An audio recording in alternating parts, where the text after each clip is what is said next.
All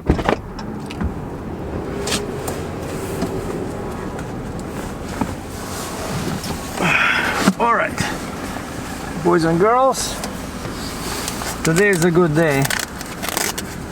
Not because I found the load, but because my racing mufflers are finally here. So as you remember, I ordered the Pro Series Flowmaster Shorty muffler, 2 of those, and I thought they would fit in my Dodge Challenger RT 392 Scat Pack, but even 12 inches it was too long, because the actual muffler, or actually resonator I have over there now, is the body is 10 inches long and 5 inches in diameter, and there's just not enough space, right? So that 12-inch shorty was too long. And then I found this one, so the same Flowmaster, and that's the part number. As you can see, are we focusing? I think it's focusing on my face. I love this camera. It has a face tracking. So 13009130. So it's called Pro Series Outlaw Muffler. So it's the same Pro Series, kind of like the same, and that's how they came, you know. I lucked out because I got them from Amazon Canada, so I didn't have to pay any duties. And so they're the same shape as wow, look at this. They're the same shape as actually they're different. They're much smaller. You guys have never seen a real racing muffler before, just admit it, okay? Well, me neither, don't feel too bad, but wow, so these will definitely fit, because these are 9 inches long, so like the body is actually 1 inch shorter than what I have in the back now. And this is 3 inch, and check this out, I don't know if you can see, but there's not that much inside. I don't know how it works actually. Like, these are really different from their Pro Series, because the Pro Series inside had like a cone, right? Like, I'm sorry, I have to look at the display. So that one has like a cone inside, like this, and then there was connecting with another cone, but over here it's just like flat surface. It's like the walls have holes in them. I don't know if you can see. The walls have holes in them, and then it stops. There's like a wall right in here, and I guess it goes inside. Wow. I never seen a muffler like this. But they say there's no kind of like stuffing inside. There's nothing to burn out, because this one is really designed for racing. This is like a true racing muffler. On Flowmaster website, these ones sells for 97 bucks US. So it was pretty much what I paid in Canadian dollars, but they were like 10 bucks more expensive. But at least I didn't have to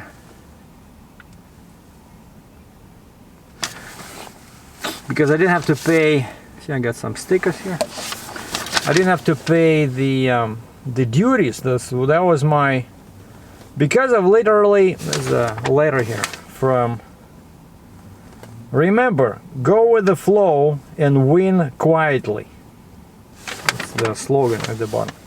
Because of literally thousands of different high-performance engine combinations possible, these recommendations are only to be used as a general starting point for muffler exhaust system designs.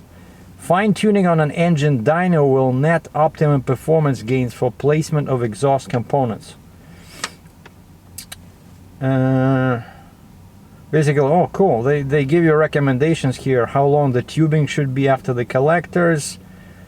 Through Flowmaster's testing, we have found that in most cases exhaust crossover such an X pipe or X pipe will create gains in both torque and HP and also help take the edge off the sound.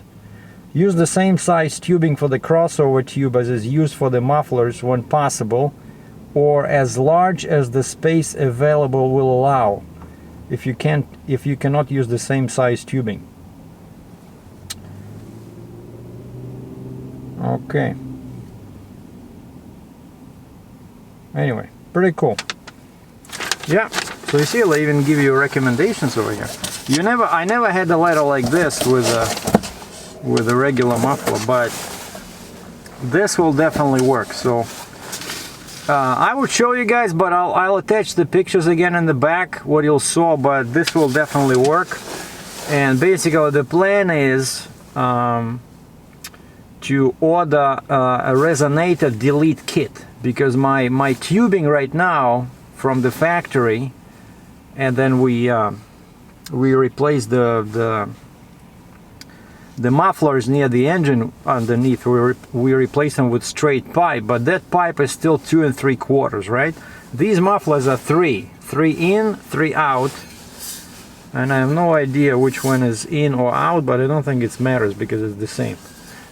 There's no signs anywhere. Like on the regular mufflers, there's a little sticker which says in. But anyway, so I need some kind of tubing that would take me from 2.75 to 3, and I found this Blasting Bob, like a funny name, Blasting Bob resonator delete kit. And what that does is that we're gonna cut the pipe after the exhaust valve, so I'm not gonna touch anything. But right after this, so we're keeping the active exhaust, the cats, everything. But right after the active exhaust, I'm gonna cut that 2.75 pipe and put in the specially made for this car 3-inch pipe. And then we'll cut the end of that little bit and put this in. And I'm hoping to be able to reuse my factory, you know, the end on of the pipe. What do you call it? Tips. I'm gonna reuse the tips. Anyway, so that's what's happening with the car, but I'm not gonna do that because right now I am actively looking for a load, and that guy from California, this Blasting Bob company, they only ship to US, and I don't want to drive around in my car. I'm hoping to pick them up on the way from US in my truck. And for now I don't know where I'm gonna go, right? And speaking about loads, that's what I've been doing since Thursday. So this is a quick update on the trucking side of SERGEI DRATCHEV Emporium. So I delivered that excavator Saturday, right? And then Monday, Tuesday, Wednesday I was doing some stuff, like some paperwork I needed to do, relaxing a little bit. I was dealing with the car, right? Installing the cold air intake and doing the muffler delete. And finally I was ready I started looking for a load Thursday. Today's Tuesday. So Thursday, Friday, and then you have the weekend. So weekend, of course, there's no loads. And then I was looking Monday, and so far I'm still here, but I could say that with each day I have more and more leads. And this morning I was emailing people and talking to people, like I have 5, 6 balls in the fire, so to speak, that I'm dealing with everybody. But 9 out of 10, basically it's all because of the price. Everything is super cheap. People just don't want to pay. It's a lot of miles and it's heavy loads with lots of permits.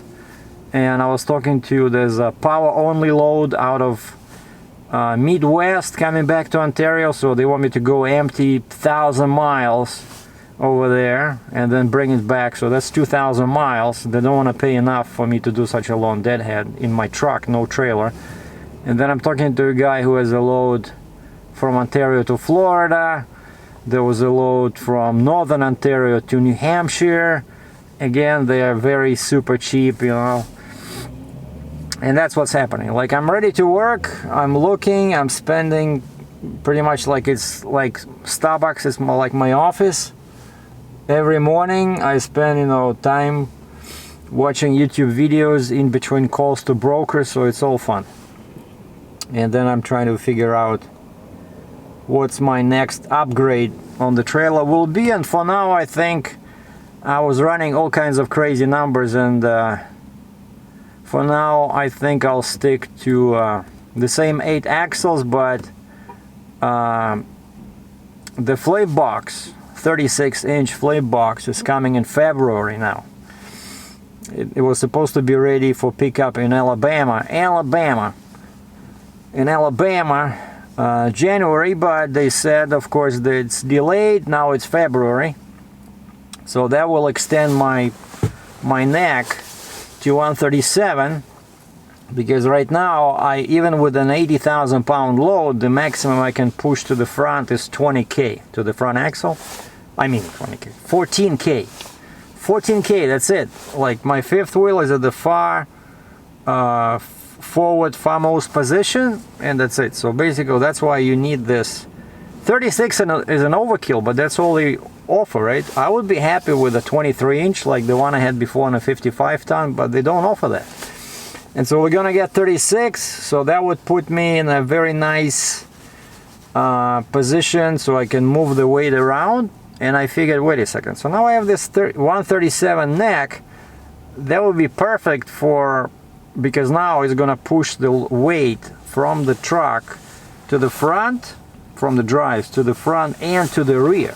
You know, the thing that happens is that once you add that long neck, it'll push, let's say, like last time I had a heavy load, it took 3,000 pounds from the drives, and 1,000 went on the steer, or maybe 2,000, I forgot, and the rest went on the trailer.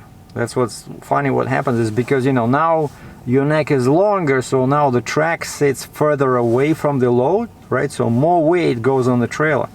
And so with a heavy load, when you have a long neck like that, it's easy to overload the trailer, you know. And that brings me to my possible next upgrade of spreader, you know, like to run as 2+2 or 3+1. It's like big piece of metal that goes between axle 2 and axle 3. That's one option. Or a smaller piece of metal that goes between axle 3 and axle 4. So then you run as 3+1. And of course 2+2 is better for the weight, because you get around 10,000 pounds more on those 4 axles than if you run 3+1. In most states. Surprisingly, Ontario and New York are not one of those. I've been talking to a couple of guys, and basically over here in Ontario, where I am now, they only look at how many axles you have. So that just adding that spreader will not automatically give you more weight like it is like in Pennsylvania, right? Pennsylvania gives you 92,000 pounds if you run as 2+2. They give you 46K per tandem. Okay, and so other states are all different, but that's my plan. Like a long neck and 2+2 in the back, and then I can do with my weight. I was doing all kinds of calculations. I think like maximum would be somewhere around 107, 109, 109,000 pounds. But of course you can never axle out exactly the maximum weight, but I should be able to do 105. You know, if I can do 105,000 pounds on the deck, you know, that's pretty impressive. So, and in order to go beyond that to 110, 115, then I would need a Jeep. And the Jeep would require its own flip box, you know, because this 36-inch is not enough. And so that's in the future. So for now, I'm thinking that's what I'm gonna, you know, keep it simple. And I'm just following, you know, basically all my life I've been very focused on, and why I'm, you know, how I was able to be successful. You gotta focus on what you can do in order to make more money. You know, it's pretty simple, right? Usually in heavy haul, more weight means more money, but not always. But it's nice to have that option. You know, like it's nice to be able to hook up that spreader and do 105, you know, why not? Because the heavier weight you can haul, the less competition you have, you know, because most guys are dicking around with 30-ton trailers or 35-ton trailers. And if you just have a 3-axle truck, steer and 2 drives, 3-axle total, and you know, and 3-axle trailer, usually you cannot go past 70,000 pounds on the deck. So once you can do that, once you can beat those guys, then you're already in a you know, at a level of your own. And then if you can beat 55-ton guys and go beyond, you know, 100,000 pounds, then you're golden. That's my thinking anyway. So, and we're recording with a new Canon, and this time I don't know if it's recording or not, I have no idea, but I added a mic at the top, but I see that my face, the camera is tracking my face. Hold on, now let's just fold this thing, and I got this fancy let's see, now we can go like this, 10 millimeters, using a zoom. Wow, and the camera is still focusing. And let's see if we can go, and we're gonna finish by crawling under the car.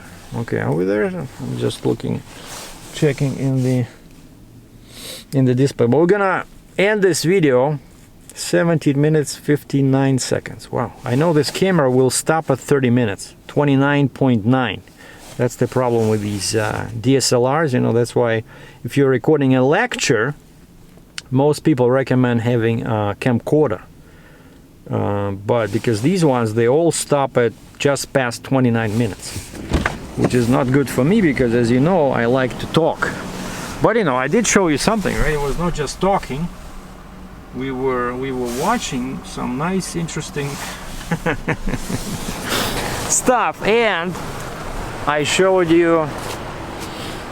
We talked about trucking, right? I'm still waiting for that. Still didn't get my new Mopar all-weather mats. By the way, one problem my car is doing now. Look at this. As soon as I close this, look what happens with the, you see this? That's how it should be, right?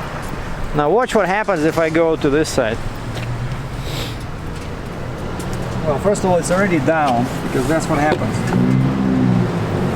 For some reason, it stopped going up, you know? So I'll have to fix that, because that's not good. But anyway, so as I showed you guys last time, it's all wet in here, but let's see if we can crawl in there. But yeah, as you can see probably here, hold on, let me see my, oh, I can see because I have a, so that's 9 inches long, I mean 10. This is 10 inches long and 5 inches, right? So that's enough space for that racing muffler to go in, see? So this should be perfect.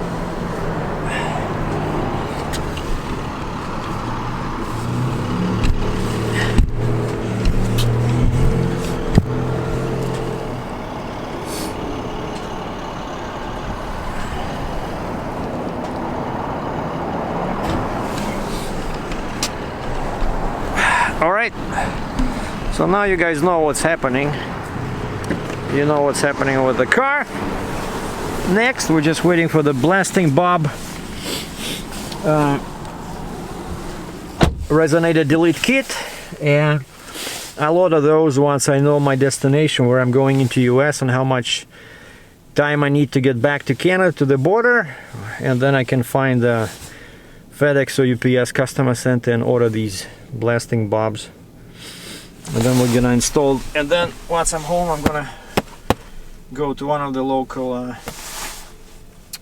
muffler shops and install these. And then of course we do a test, driving around inside out, acceleration, first to second, second to third, stuff like that. But the most important thing now is to find a load, and I'll do another vid once I know what I'm doing and where I'm going. But let me get back to my computer and to my favorite money load board. Check you guys later. Bye.